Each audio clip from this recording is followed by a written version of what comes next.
third speaker this morning will be giving his level 5 speech for the effective coaching path and pathways.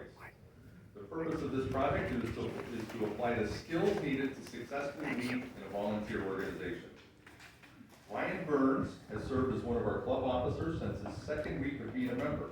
He has been Sergeant at Arms, Club President, District Growth Research Chair, the Division Director, and is currently serving as an Area Director for the second time. This speech today will be about Ryan's time serving as the Palo Verde Division Director this past year. Please help me welcome Ryan Burns with this speech, The Power of People. The Power of People, Ryan Burns.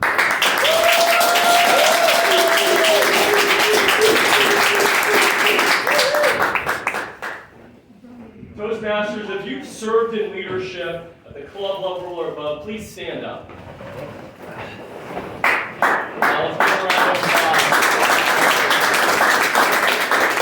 Awesome. Now stay standing if you've served at the area or district levels. If you have not, please sit down. Excellent. If you've served at the division level, stay standing. Everyone else can sit. Wow. A few division leaders in here. Thank you so much. Dobson Ranch Toastmasters, guests, you're in good company in this club. So many people stood because they understand the power of stretching themselves, the power of stepping in and standing up and rising to an occasion to become the best leader they can be. Each of us has that potential inside of us. But to gain the confidence to become such a critical leader, you have to execute. You have to gain the skills. And then you get to stand in place and help lead and create such a wonderful experience. Today I'm going to share about my experience this last year as the Division Director for Palo Verde. I'm going to share some of the things I learned about myself that have translated into life. I'm going to give you some highlights with the intention to motivate those in this room to serve, to stand up, and to really stretch yourself. Show of hands, who's been in Toastmasters for less than a year? Wow, awesome. Toastmasters lives on new members and making sure that each of you is getting the most out of your experience in Toastmasters. That's what the board's doing for the club. Usually a club consists of 20 members to be in good standing because there's an energy and there's great mentors. Now there's 5 to 6 clubs that constitute an area. And then there's 5 or 6 areas that make up a division. And then there's ultimately 5 or 6 divisions that make up the District of Arizona. So as a division director, I was in charge of 300 people. 300 individual Toastmasters trying to become the best public speakers, become the best leaders, become the best versions of themselves. And that's a big task. That's a lot of responsibility, especially when you're juggling life. We've got work, we've got families, we've got volunteer events, and get this. We need an organization. We need people and structures and processes to make this happen. But we're not paying anyone to do this. So what I've learned about Toastmasters is there's scripts for everything. There's a supportive cast that's around you to make sure that you'll be successful. Within Toastmasters as well, you learn about evaluation. You get a mirror that shares with you how you show up. If you're not showing up the way that you want, you will be told. So I learned through what's called an evaluation 360, which is where it's a form Toastmasters create. You can give it to the people that you report to as well as the people that you're leading, how you appear. And I'm very positive, I'm energetic, I've always got an infectious smile. And I think, great, that's what I'm going for. But what I learned is, not everyone, if you can believe it, not everyone will necessarily respond positively to my positivity.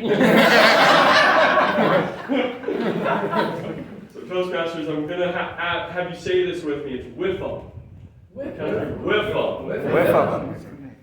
What's in it for me? If you are in leadership, if you're in sales, whatever it is, You have to understand who you're communicating with, who you're leading with. What's in it for me? Not necessarily the positivity, the energy that's going to work. If I can be strategic, if I can be concise, if I can get us all on the same page, that's where we're going to see success. That's where we're going to move the ball down the road. That's where we're going to make an impact, ultimately, in the lives of the people that we serve. Now in Toastmasters, everyone's trying to be a better leader, be a better speaker, get a DTM, get those accolades. So it should be pretty easy to engage your audience and engage the leaders that you have.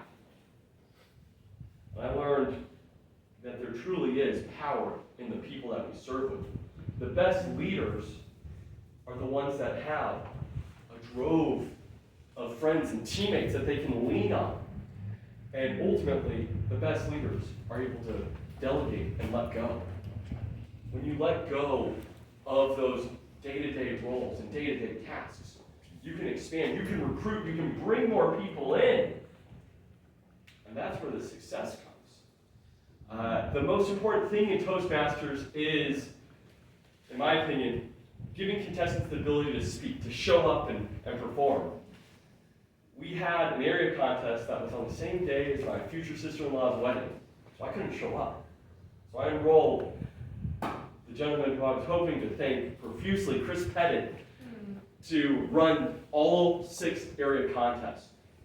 And the most pride I had was the week after when I was talking with the different district leaderships, and they said, Ryan, where the heck did you find Chris Pettit?